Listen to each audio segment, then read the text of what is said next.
Dear Solene, there's a tennis racket in the corner of my closet I hadn't touched in over a year since I quit 3 months into lessons. It leans there quietly, strings still taut, exactly where I left it after my last lesson. Whenever I try to actually rest, my mind drifts to it, and something in my chest tightens. Because I know exactly what it is. Another thing I started and never really finished. It's not the only one either. There's a number on the scale I never quite reached, no matter how many times I tried. A pattern, if I'm honest. Start with everything full of momentum, then quietly drift away before it's ever really done. So when I try to stop and just breathe for a minute, it doesn't feel like rest.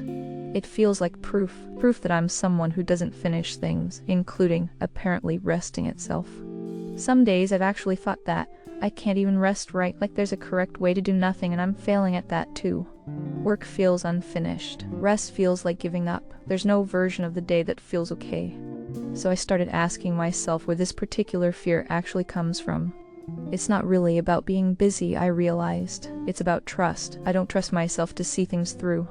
I think I first really noticed it with tennis.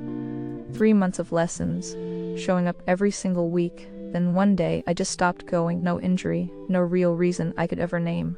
Then it kept happening in other places too. A gym membership I barely used, a diet plan I followed for 6 weeks and quietly dropped. There's a specific number I told myself I'd get to. I never got there. Not once, not even close, no matter how many times I started over. Each unfinished thing felt like a small verdict on the next thing I'd try. See, you'll probably quit this too. By now I've built up a whole case against myself, one unfinished thing at a time. So instead, I pushed through everything else, refusing to stop, refusing to let anything sit unfinished for even a night.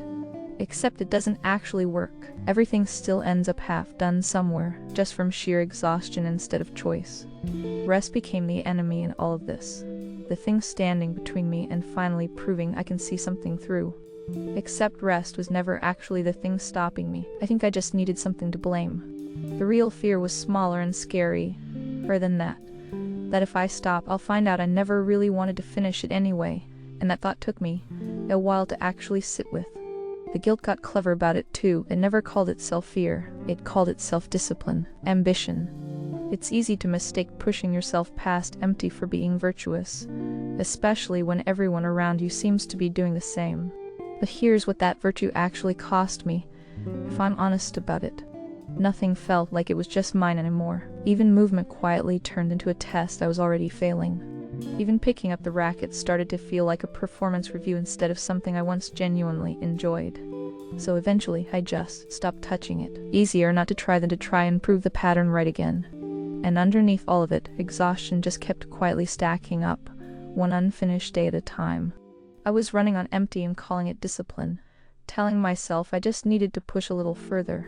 Burnout doesn't announce itself with some dramatic collapse. It just slowly turns the volume down on everything you used to feel.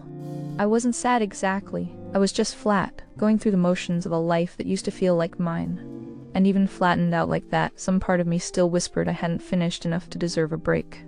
That's the night I finally stopped and asked myself, finished according to who? No one was actually grading me on the racket, or the number on the scale, or any of it. I was the only one keeping score. So I looked into it, and it turns out there's a name for part of what I was feeling. Psychologists call it the Zeigarnik Effect. Our minds hold on to unfinished things far tighter than finished ones. That explains a lot, actually, why the racket in the closet is louder in my head than anything I've ever actually completed. It's not a character flaw, it's just how minds work. Unfinished things are built to nag at us. So maybe the real reframe is this. Pausing something isn't the same as quitting it, even if it feels identical in the moment. And rest isn't a reward I earn by finishing everything first. It's closer to a requirement my mind had been asking for the whole time. Lately, I've been trying something small. Hitting a few balls against a wall just for fun, with no goal of getting anywhere near good again. No lessons, no scorecard, no number to hit, just my hand remembering the swing. Then I put the racket down again, and this time I let that be okay too. It still feels strange some days. The guilt doesn't disappear just because I understand where it comes from. But it's gotten quieter. A little more each time I move my body without needing it to add up to something. I'm starting to believe I'm not behind, and I'm not someone who simply doesn't finish things.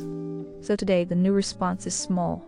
The racket stays out of the closet a little longer, unfinished, on purpose. The guilt is quieter now, not gone, just quieter, and for once it already feels like enough. New letters every week. Pull up a seat. Solene.